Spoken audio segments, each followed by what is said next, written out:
can't get jobs, can't go to school unless you prove your vaccination status. It's getting pretty crazy here, but no one's saying nothing, and people are complying like a bunch of sheep in a herd. Right. Yeah. It's a sad state of affairs, to be honest with you. Yeah, it really is. Well, I appreciate that you're one man, I assume, standing up for what's right, a lone voice of wisdom or voice of reason in a dark place. I wish you well, absolutely. man. Well, thank you. And the gracious thing I've got 3 sons who all have the same mentality, not based on my beliefs, but just from watching you guys, listening and opening up their eyes and ears to other things that are going around, and they feel the same way too. So hopefully they're the next generation of other men that stand up for what's right. Yeah, that's encouraging, man. That's cool. Great call, thank George. You very much. You have a great day. I'll call you back again, Hake. You have yourself a good day. All right. You as well. Take care. Merry Christmas, by the way. Thank you. You as well. Merry Christmas. Okay. George. Okay. Bye. A true Canadian man. That's cool. 3 sons, I think he said. Taking care of business. Guy says climate change is real. It changes all the time. But to say climate change is solely the fault of man-made factors is completely ridiculous. Yep. And that guy was saying, Mitt Romney was saying, like, global warming is real. And anybody who denies it is stupid. He's stupid. Anyway. This guy from Manitoba is a real quick thinker, eh? This is Ragnar. Yeah, I like that. That's a true Canadian, I think.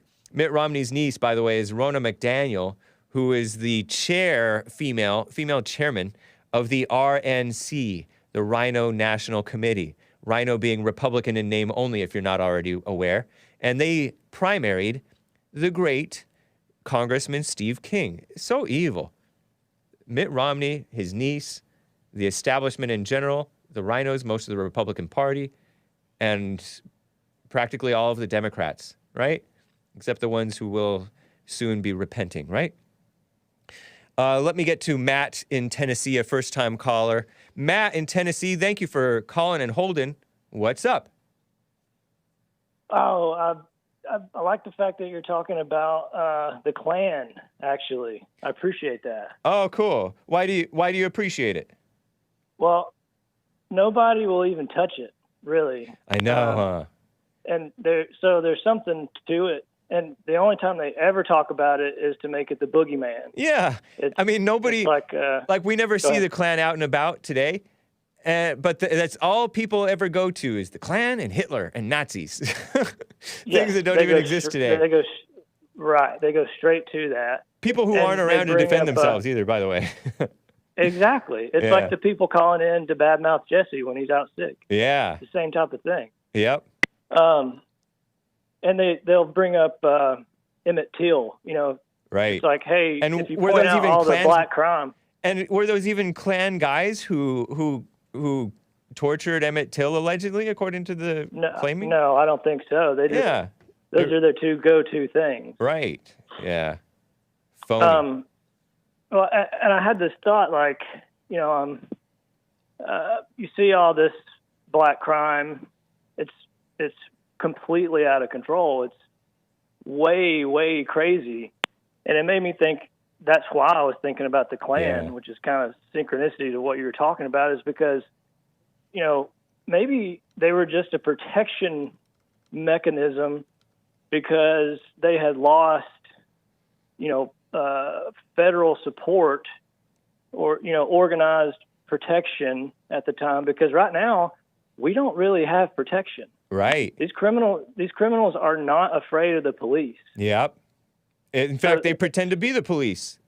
I played a clip last week or maybe the week before, and Jesse Lee Peterson tweeted it out the other day about criminals dressing up wearing vests that say police on the back, and they come and follow people home and rob them, mug them right outside. Yeah, I saw a video just yesterday in L.A. of 2 black guys doing that. Came right up to their doorstep at their home and robbed them with police jackets on. Yeah.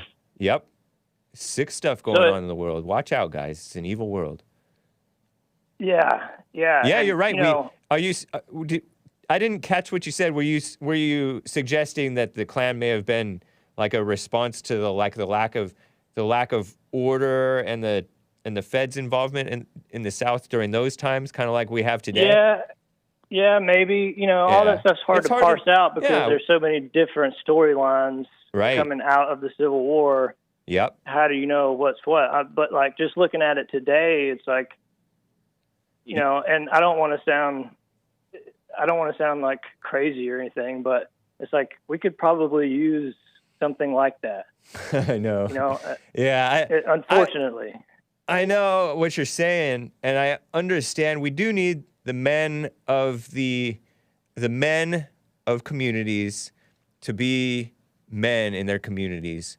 You don't want to encourage like extra paramilitary mess, stuff like that, because that's basically what the feds want the people to do. The enemies of America want the people to go a little overboard in policing their own communities so that they can clamp down even more on the rights of the people to defend themselves.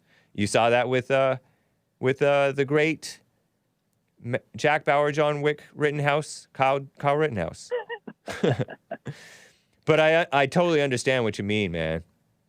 It is evil times. People are saying to get out of the cities. If it may be wise for some to do that, but definitely watch your back. I'm getting clicking in your phone.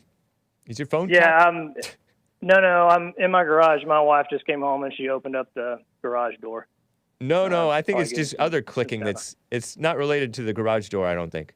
But anyway. Oh. Yeah. Anyways, but that's really all I had. Well, thank you, man. It's great to hear from you, Matt. Appreciate your calls. Yeah. Take care. Enjoy the show. Keep it up. All right. Wow. What a mess.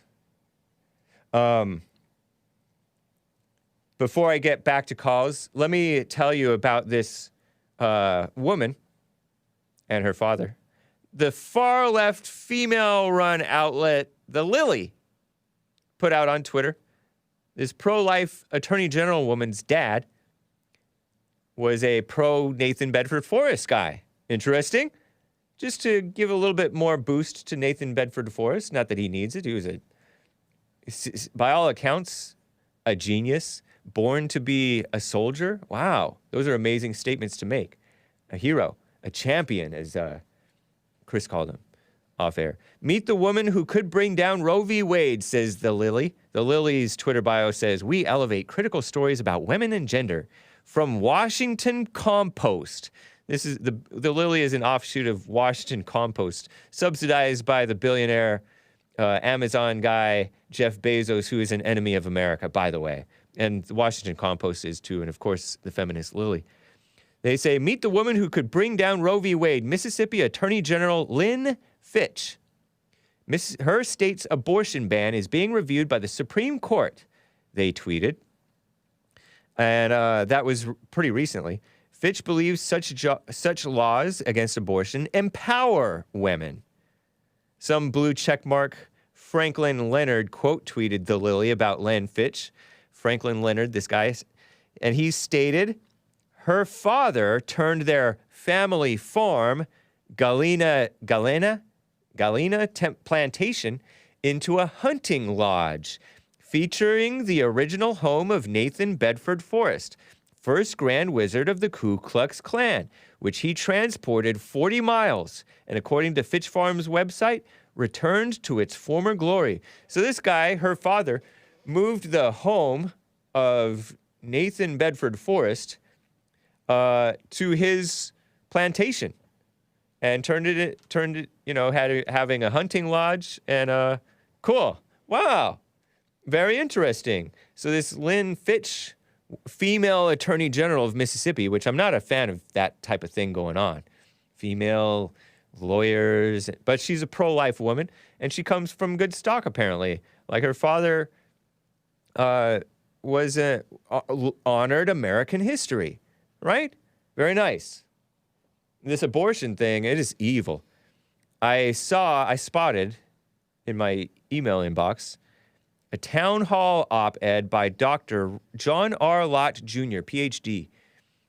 He put out this article in townhall.com on December 2nd, 2021, less than a week ago. Roe v. Wade harmed even many children born after the court's decision, not just killing the babies. John Lott is the president of Crime Prevention Research Center and author, most recently, of Gun Control Myths. More Guns, Less Crime was another book that he put out. More Guns, Less Crime. But also, most recently, Gun Control Myths is a book that he put out.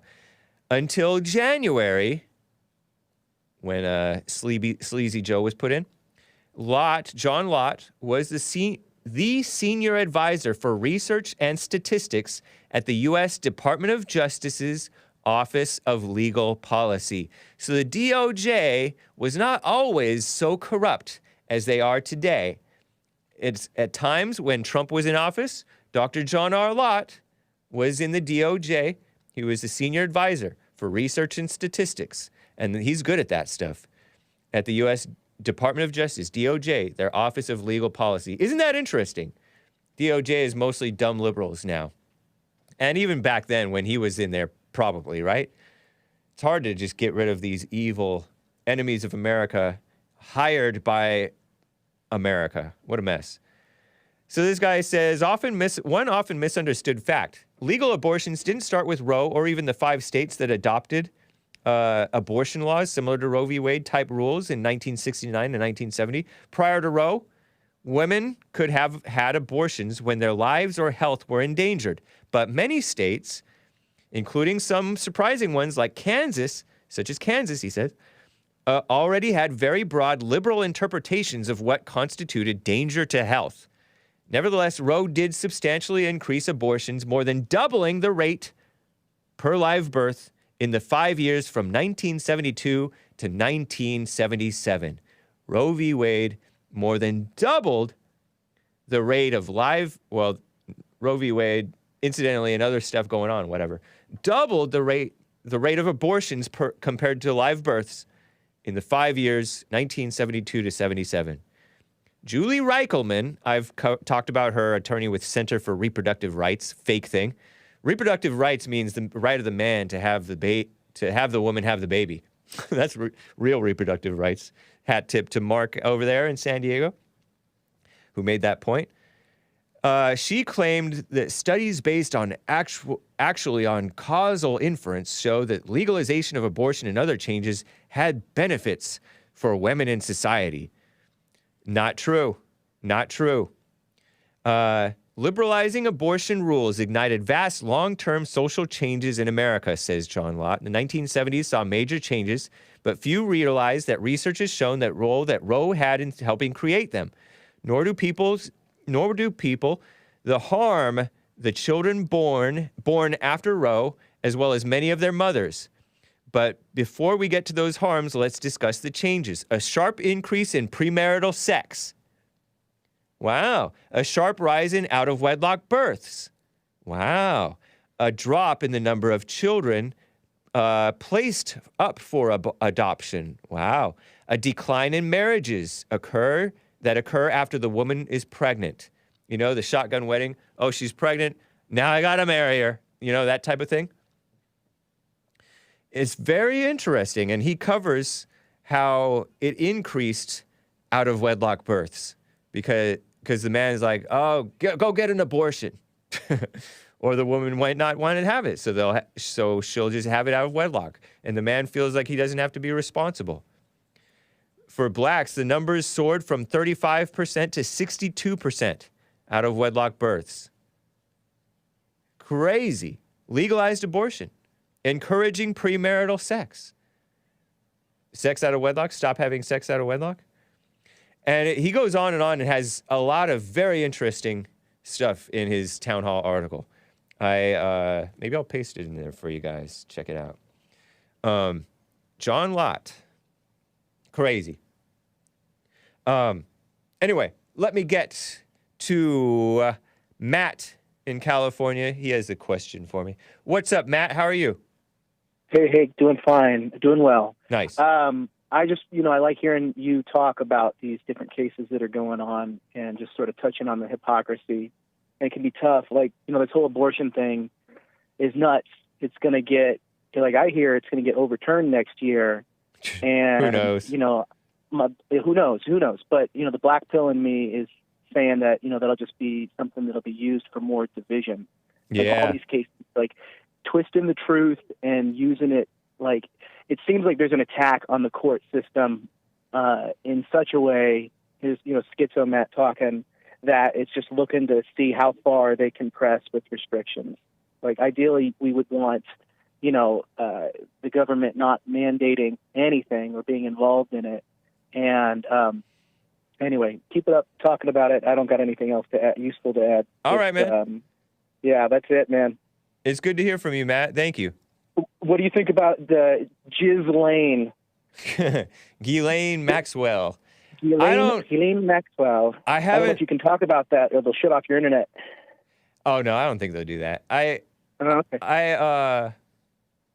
I saw this quote that was shared by CNN about her. This is a quote from an Epstein/Maxwell quote unquote victim. No money will not ever fix what that woman has done to me, says a woman who goes by Carolyn, one of the women who testified in the trial of Ghislaine Maxwell, the longtime champion of Democrat, companion of Democrat billionaire Harvard donor Jeffrey Epstein, not a Christian. Carolyn said that when she was 14, she began to go to Jeffrey Epstein's home in Palm Beach, Florida. I asked, where were her parents? What'd she do there? Maybe don't ask. And said that Ghislaine Maxwell, facilitated many of those encounters. Money won't fix it, I say, but forgiveness and responsibility will. You can't have these people exploiting the children if the parents are not having their kids running away. A lot of these people are runaways. They are poorly raised. It's a degenerate society. I think that I don't know what this woman did, Maxwell did. I don't know what Epstein did. Sound like a bunch of corrupt people. But it's really the tip of the iceberg, because the evil attack on children is in your face today. You know what I mean? They're promoting like Desmond is Amazing on ABC Good Morning America. That's next level. Yeah. I just think it's going to be a big thing about saying how, on Maxwell, she was taken advantage of. And then, calling into question like, oh, no one knew what they were doing. It's just one big deal. And it's a whole bunch of bread and circus. Yeah. And the guy's dead, got away with it. Burn in hell, Epstein. But thanks, Hank. Keep up the good work. God bless. Thank you, Matt. I appreciate it. Let me quickly get to Bible Go-To Guy out of Los Angeles, California. How are you doing, Bible Go-To Guy? Thank you, James. And how are you? Doing well. Thank you, sir. Well, I can see that because I'm watching the show. Hey, I just wanted to remind you that, in my opinion, the Klan was totally evil. And here's how you can tell. All you need to know is one thing. At their rallies, I think it's true. I've seen all the movies and all that stuff. So, right, they used to burn their Christian cross, a large Christian cross, either to terrorize people in front of their home, or they would put the cross there and terrorize them as a threat, or they would burn crosses at their rallies. Now, what Christian would burn a cross? Interesting question. Sounds satanic. See, that sounds satanic. It does. It does seem odd. And it actually is. It doesn't seem Christian. Actually is. Yeah. Yeah. You don't disgrace the cross of Christ by burning it to terrorize people or for any reason. Yeah. It sounds insane.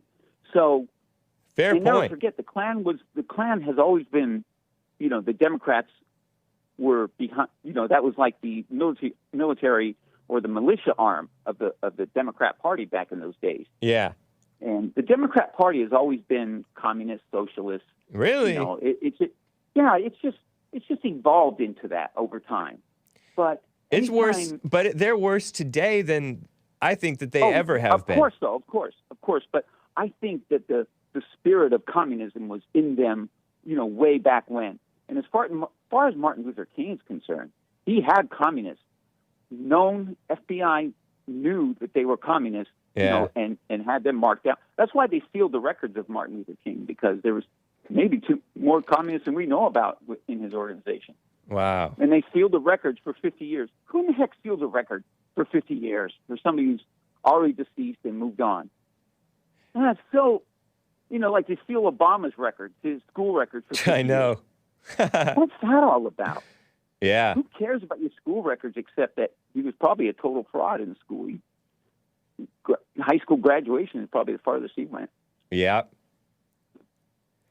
True. Anyway, that's all I wanted to say. Interesting point, man. Thank you. Yeah, thank you. All right. Yeah, bye. Take care. Mecha Moo says burning the cross was to illuminate it.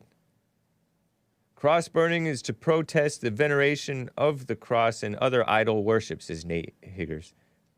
Huh.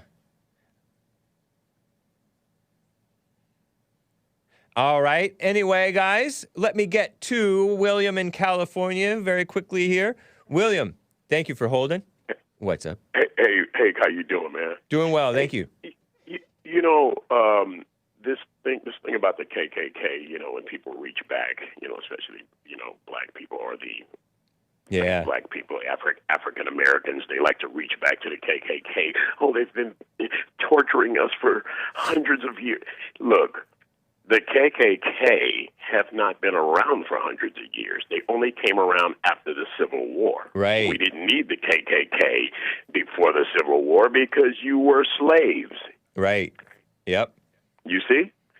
But my thing is, I think it's just my opinion, is that I noticed something about liberals and Democrats. Everything they support is gay. Right. Abortion, global warming, gay. Black Lives Matter, gay. Yeah. No, How that could you is support something like explicitly that? so. Tearing up your families, Right. Section 8, gay. Why would you support that? And you're supposed to be so strong and black. Right. What's that all about? Fair points, Democratic man. Party, gay. Yeah. I couldn't be a part of a party that supports gay. Like Mark Robinson said, this is what he said. You can go get made up with a doctor. You can get cut up and made up with a doctor. You can get jazzed up and haired up at a hair shop. But in the end, you are still just a made up and cut up man or a woman. Right. I saw that clip. You sent that to Nick. Nick passed that along to me. And I watched that. Yeah. Mark Robinson he's is a rising star. He's a rising star. Lieutenant Governor of South Carolina, I guess. Yeah, he's a rising Black star. guy. I mean, I would say a black Trump. In other words, he's telling them directly in the camera, I see you back there with your pens. You want to report me. You want to come after me. Come on after me. Yeah. Well, Because that's cool, he's man. standing tall. Yeah. But why is it that you guys, I see them in the chat room, if you don't like Trump, you don't like Trump, whatever. That's gay, too. Yeah, it seems a bit disloyal to just turn on him like that. Gay. I mean, the Democratic Party and the global warming and the Black Lives Matter and everything and the vaccine and the mandate and the communism, gay. Right. I got your point, man. I got you. I don't know, man. You guys take it easy, and I just wanted to buzz the tower for a minute, because it's like all that stuff you're talking about is gay. I appreciate it, man. Great point. All right, man. Take care. You too, William. Guys, speaking of not morally straight, let me cover this coward, and I do mean coward, Dan Crenshaw. Speaking of the Lincoln Project, there was a Lincoln Project guy whom I mentioned who like smeared Nathan Bedford Forrest, who's a better man than he is. Anyway, Twitter, the far left anti-American publisher, I had Dan Crenshaw's name trending. Dan Crenshaw is a congressman, Congress male, I should say, not a man. He's that guy with the eye patch. He was supposedly a Marine or a Navy SEAL or whatever. He's written some books and pretends like he's such this honest politician. Well, he's not honest. He's a dumb liberal rhino, I say, and a coward. During a campaign event on Sunday, Twitter writes, the publisher, they're not a platform, so-called representative of Texas, Dan Crenshaw, the guy with the eye patch who lost it in a war or something, to quote that guy whose dad died he's a comedian, Saturday Night Live guy. His dad died in the 9/11 thing. His dad was a fireman. Dan Crenshaw criticized members of the House Freedom Caucus. This guy is unmasking his evil, saying, and honestly, I don't know if I disagree with this statement, that there are grifters and performance artists in the conservative movement. Honestly, I kind of agree with that. The Lincoln Project tweeted this out. We have grifters in our midst. Well, look at yourselves, Lincoln Project. Lincoln Project are anti-Trump so-called Republicans who are just neocons who hate America. They're Democrats, basically. Dan Crenshaw of Texas trashes Freedom Caucus members like Marjorie Greene, who, again, this woman, I don't really like her being in Congress, but acts like she's fighting for what's right. Paul Gosar, Dr. Paul Gosar, who is basically a lone representative of America First, right, of Arizona. Lauren Boebert of Colorado, that woman who conceal carries or something, like she carries a gun, and she trashed Ilhan Omar, and that other woman who's a Muslim, and Jim Jordan. Jim Jordan was supposedly a pro-Trump guy. I guess he is. I don't know. He's that wrestler. People say that he just plays like he's for free speech, but then he doesn't want to go after Google for being a monopoly. So I don't know. I'm leery of basically all of these guys. Although I do kind of like Paul Gosar. He has a weird energy, but I do appreciate him for sure. And Green and Boebert for wherever she's right, I guess. It's kind of embarrassing, these women being in office. Like, you're not tough. Anyway, let's play this clip 11. They share this video, the Lincoln Project does, put out by this guy, Ron Flipkowski, whom I mentioned earlier, who's like a so-called Republican turned Democrat, a lawyer/liar. He tweeted out, "Wowee! Dan Crenshaw trashes Freedom Caucus members, Green, Brooks, Mo Brooks, I guess, Gohmert, Gosar, Jordan, etc., as performance artists while defending Adam Kinzinger, the anti-Trump, never-Trumper, sleazy, phony former Tea Party guy who's taken office, and now he's on the January 6th committee and so-called investigating real Americans. And this guy says we have grifters in our midst, lie after lie after lie. So listen to this clip if you can hear it, if you can understand it. Dan Crenshaw running his mouth against people who are at least somewhat representing real Americans, and then standing up for a total coward rhino, Adam Kinzinger, who wants to root out white supremacy from the Republican Party, a fake thing, a fake concern. Here's Dan Crenshaw, the coward. Why am I supporting these two? There's actually other veterans in Morgan's race. There's other front runners. But why support these two? Well, because I've been in Congress for almost 3 years now. There's two types of members of Congress. There's performance artists, and there's legislators. Now, the performance artists are the ones that get all the attention. They're the ones you think are more conservative because they know how to say slogans real well. They know how to recite the lines that they know that our voters want to hear. Let me tell you guys something. In the first 2 years of Trump's presidency, when Republicans were in control, when every single time we were voting on Donald Trump's agenda, who do you think was at the top of that list voting with Trump, and who do you think was at the bottom? A lot of names you would recognize are at the bottom of that list. A lot of names you would recognize are at the top of that list. number 2 is probably going to make you cringe a little bit. It's Adam Kinzinger. Voted with Trump almost 99%. He was number 2. You know who's at the bottom? Everybody in the Freedom Caucus. All of them.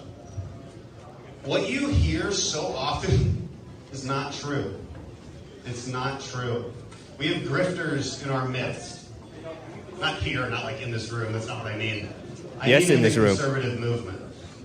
Lie after lie after lie because they know something psychologically about the conservative heart. We're worried about what people are going to do to us, what they're going to infringe upon us. That's the nature of conservative. Crazy, huh? Crazy. You know, it's interesting. His statement, I think that there's a lot of truth to his statement. I get this leery sense about some of those names that I mentioned, but Adam Kinzinger supposedly voted with Trump 99% of the time. He's serving on the January 6th committee, smearing our fellow Americans. No, Dan Crenshaw, you're talking out of both sides of your mouth. I think Dan Crenshaw himself is a bit of a grifter and a phony politician himself. But he may be right about some of these guys. Keep your eyes peeled. Adam Kinzinger, I think, was elected during the Tea Party wave. Tea Party was like the boomer groypers, if you will. They were for America. They were for responsibility, and they didn't like Obama mess. They did not even like George W. Bush's mess, his overspending. And they were exploited, and I think a lot of these people are kind of exploiting and faking, and these women don't belong out there. You know what I mean? Anyway, Alex Brusewitz shared this. Dan Crenshaw defends Rhino Adam Kinzinger while trashing the Freedom Caucus. And I don't know. I would be curious to look into that, I guess, if you want to look into that. Anybody been paying attention to what these guys are doing? The Freedom Caucus members? What is going on with Dan? And honestly, a lot of Trump's stuff, his agenda, was liberal stuff, kind of. Letting the prisoners out of jail and stuff like that.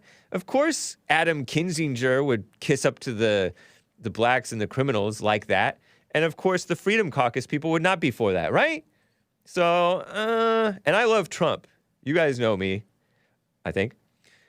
Also, next to Dan, this Alex Brusewitz guy says, next to Dan is Morgan Luttrell. Morgan Luttrell of Texas, pretending to be a pro-Trump candidate, but he recently got caught taking a $5,000 check from Kinzinger's anti-Trump PAC. Got to keep an eye on these people.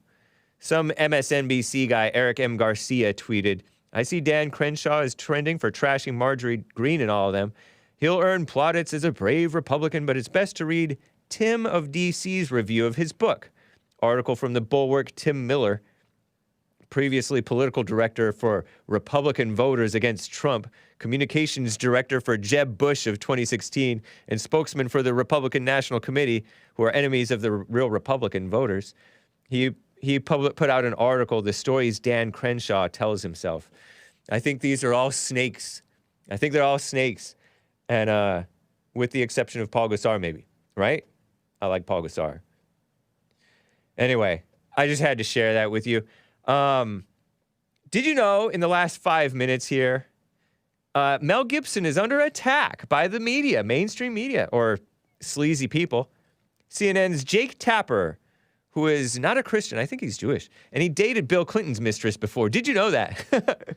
he put out an article about how what was Bill Clinton's mistress's name? Yeah, Lewinsky. He dated Monica Lewinsky before her mess. Jake Tapper, he tweeted out December 7th, why is Hollywood still, and he's quoting this person, why is Hollywood still hiring this raging anti-Semite? Josh Malina, a he/him with echoes around his name, indicating that he's Jewish. It's a reference to this white talk show that criticized Jewish negative influence in society. But he puts echoes around his name, this Josh Malina guy. But he asked about Mel Gibson, why is Hollywood still hiring this raging anti-Semite? Mel Gibson, who also has deep malice toward women and people of color in his heart. And he puts out an article in The Atlantic. The Atlantic is a far-left enemy of America, anti-white, anti-American, anti-Christian. Josh Molina put out this article December 2nd, Cancel Mel Gibson, Hollywood's leading anti-Semite. Why is Hollywood still hiring this raging anti-Semite? Joshua Molina apparently is this actor, and he talked about seeing Deadline's headline, Mel Gibson is in talks to direct Lethal Weapon 5. And he calls Mel Gibson a well-known Jew hater. Mel Gibson, if you're not familiar, he's an actor, an action star, and a director. He directed The Passion of the Christ. He's a Catholic guy, a Christian. He's had some alcohol problems over the years, but I don't know. He's kind of rebuilt, recovered, right? Working on himself. And he said harsh things about Jews and saying that Jews were the reason we've gotten into all these wars. And he raged against his baby's mother, his child's mother, who hasn't gotten a fight with his child's mother, right? Give me a break. But that was put out in, it's been kind of public, right? He's had some kind of public things. He saluted Donald Trump at a UFC fight, which is supposed to be some crime against humanity. He said sexist things and yelled racist slurs and said that his baby's mother, hopes that she gets... Anyway, he said some raped by a pack of N-words. He says, if you get raped by a pack of N-words, it'll be your fault. He said that he was mad at a woman who was not his wife, but was a mother of his children, child. Oksana Grigorieva. Interesting, huh? His then girlfriend, I guess, mother of his child, back in 2010. So he's had some public humiliation, right? But this guy is complaining that Warner Brothers has moral blinders on. Morals. This guy talking about morals, who hates The Passion of the Christ because he thinks it's anti-Semitic because it libels Jews as Christ killers or something like that. This guy is just this oversensitive he/him on Twitter, complaining and wanting to cancel, spreading hatred. Look at this. He's adopted the hate symbol of the echoes around his name. And he's a he/him. Oh, and he kisses up to Michael. What is this guy? Anyway, he kisses up to Michael Ian Black, another man-hating male so-called comedian actor. Anyway, this guy, I tweeted at him and he tweeted back at me. It was funny. I said, this guy has every bit as much hatred in his heart as Mel Gibson supposedly has. Give me a break. But this guy wants to cancel him, and that's only spreading more hatred. He's like, no, sir, I have Griebiness in my heart, which Griebiness is some Ashkenazi Jewish cuisine thing. And I'm like, yeah, your nicey clamp down on hate is only spreading more hate. And it's rooted in your own hatred and fear. Your intolerant moves are counterproductive to the tolerance that you pretend, maybe fool yourself to want. He's all, maybe, but have you seen me dance? So he's making light of his own evil while making all kinds of drama about Mel Gibson. And it's so phony. He's just spreading evil. And he's honestly spreading resentment against the people he's pretending like he wants to defend, the Jewish people. Anyway, isn't that typical? Anyway, guys, last quick super chat from your girlfriend. It gets Jews so riled up because no normie can bring themselves to care about Mel Gibson's comments unless they're explicitly told to. How entitled. I know. Anyway, guys, thank you. We are over time. This has been the Hake Report. Catch Bond Archive Sunday Service Throwback. It's going to be excellent. Renewing your mind from within. Have peace. Sleep in heavenly peace. As Jeff Suffering sang about Jesus in Silent Night. Very nice. Thanks, guys. Take care.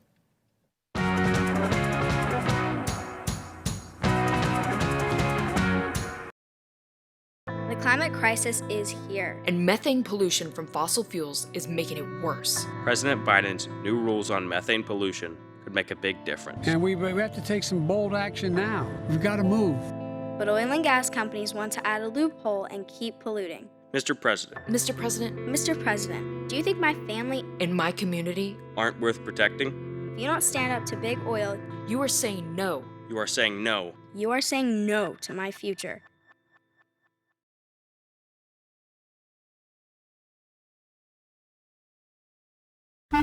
People today, they could spend half their lives over 50. That's a lot of living.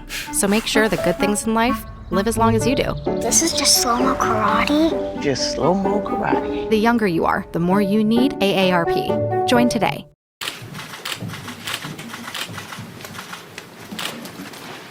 Good afternoon, everyone. Thank you for joining us this afternoon as we release the report about the DC jail and our findings there.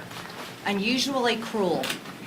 That's the title that we gave this report, because this is the treatment that we found of the pre-trial January 6th defendants being held right here in Washington, D.C. in the jail. Now, I will tell you, along with my colleagues here, which I'm very grateful to serve with them, we had been trying many times to get into the jail to take a tour, and we're used to doing that as members of Congress. We're used to touring facilities, and it's never been a problem. As a matter of fact, normally we're welcome. But we were denied entrance by Deputy Warden Landerkin multiple times. As a matter of fact, she'd locked us out before, and it was clear that there was a lot to hide. Right now, what we have happening in America is a two-tier justice system. Let's all take a little trip down memory lane, shall we? In the summer of 2020, there has been an estimated number somewhere around 7,750 to over 10,000 BLM demonstrations. According to the press, approximately 6% of them were violent. That's 570 riots if you do the math there. But here's the deal, there was only one riot that took place here in Congress at the Capitol on January 6th. But what we have seen unfold has been unbelievable. It is a two-tier justice system. So we know that approximately 90% and more of Antifa BLM rioters have been released from jail. Their charges have been dropped. We know that in cities across America, there have been over $2 billion in damage. But here at the Capitol on January 6th, it's approximately $1.5 million. There's a clear difference. But yet we have a January 6th committee that Nancy Pelosi is leading that is nothing but a political witch hunt on Republicans and Trump supporters all across America and anyone that was at the Capitol on January 6th. What's happening to these people being held in custody is wrong. It's unconstitutional. It's a violation of their rights. And it is an abuse that I call on every single member of Congress to start paying attention to. We need investigations. It's outrageous. The American people are purely upset, disgusted, and cannot believe this is happening in our country. And I think all of us should be appalled. You see, this jail in Washington, D.C. has been known. It's had many reports of being a despicable place as early as 1976. U.S. District Court Judge William Bryant ruled the conditions inside the jail violated the 8th Amendment's ban on cruel and unusual punishment. In 2015, a report filed showed the jail was plagued by mold, vermin, and water leaks. 2016, the jail had to move 200 inmates because of excessive heat. In November 2021, the Marshal Service found the CDF to be inhospitable, but yet people are still being housed there. But the January 6th defendants are being treated differently on a whole nother level. They have been beaten by the guards. They are called white supremacists. They are denied religious services, haircuts, shaving, the ability to trim their fingernails. There's more outrageous things happening there. They're denied time with their attorneys. They are denied the ability to even see their families and have their families visit there. They're denied bail and being held there without bail. Many of these people have never been charged for a crime before. Some of them are veterans.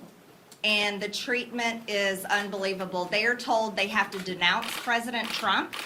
They are told that their views are the views of cult members, even though these are men that every single night at 9 o'clock at night, they put their hand over their heart and sing the national anthem voluntarily. Imagine a group of men being held in jail with no idea of when they're going to go to court, no ability to bail out, no ability to see their family, being mistreated and abused worse than we treat terrorists at Gitmo. Yet they have their hand over their heart every night at 9 o'clock and sing the national anthem. That's something I don't think any of us can fathom. While they're being persecuted by the very government that has the American flag over our buildings. This is completely wrong. Whether we agree, disagree, and I can tell you right now, I completely disagree and am very against the violence that happened on January 6th at the Capitol. We should all disagree with how these people are being treated. This is completely unacceptable, and as Americans, this should go beyond political boundaries, and we should all come together and declare that this is wrong and call for it to stop. We never want to have those in power to be able to weld their power against people they politically disagree with, especially in a time where we saw political riots all over the country, and the people that committed those riots, not only most of them have been let off of their charges, but many of them were never mistreated like this. I also want to explain something to you all. The Democrat platform, Act Blue, raised money for BLM, a lot of money. And BLM brought in millions and millions of dollars. But it was BLM violence and riots that were out of control. Many of these were peaceful demonstrations, but the riots that got out of control, those were assaults and violence on private property and private citizens. But yet here we see nothing day in and everything, day in and day out in the news. It's all about the Capitol riot. Congress only cares about itself. It clearly demonstrates to the American people. It does not care about your business that got burned down. It doesn't care about the job you lost. Congress doesn't care about your city or community that was devastated by violence. They don't care about you taxpayers that have to pay to fix and mend, and they don't care about the person that assaulted you, looted your store, or hurt you in this violence. They don't care about any of that. They only care about themselves. And they're willing to use the Department of Justice, the FBI, the prisons, the jails, the guards, and any means possible to make sure that you never mess with them again. This is wrong. It's unusually cruel. Now I'd like to hand over this time to Congressman Gohmert. Congressman Gohmert was the other only member of Congress that was able to tour the jail with me that day because I was only given a little over 15 minutes notice in time to get there that I was going to be allowed to get in. So at this time, I'd like for you to hear from Congressman Gohmert. Thank you. To our first responders and teachers, thank you. Get the car insurance discount and service you deserve. Tap the banner to request a quote today. A caring man took a walk.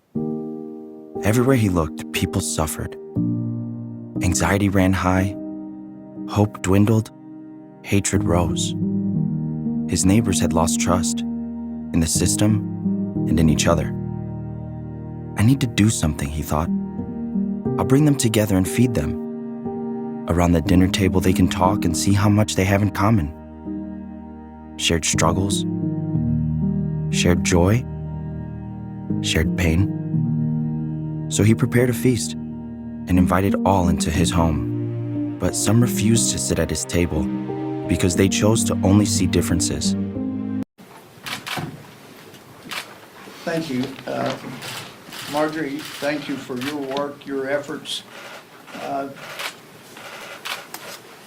There's no better contrast between what happened in the summer of 2020 and what happened January 6th than the issue of bail.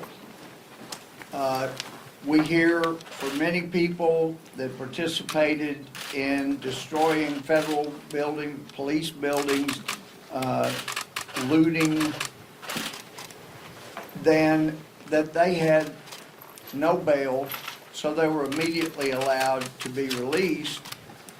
And yet, we got people in the DC jail who had no bail, meaning they can't get out. Now, on the state side, having been a felony judge, you had to have done something incredibly extreme to have bail so high that you could not make it, especially a no bail situation. It's just so extremely rare. But to have that kind of dichotomy here in the nation's capital is pretty outrageous. We know, for those that are still taught any type of civics, of government, you know that under our system, you are innocent until proven guilty. And the law and the Constitution have made very clear you're not to punish anyone who's in pretrial confinement. Pretrial confinement is not a place for punishment. That can only come after conviction. And yet here what we've seen in the DC jail amounts to a great deal of punishment. And to be clear, it's not just the inmates that have suffered.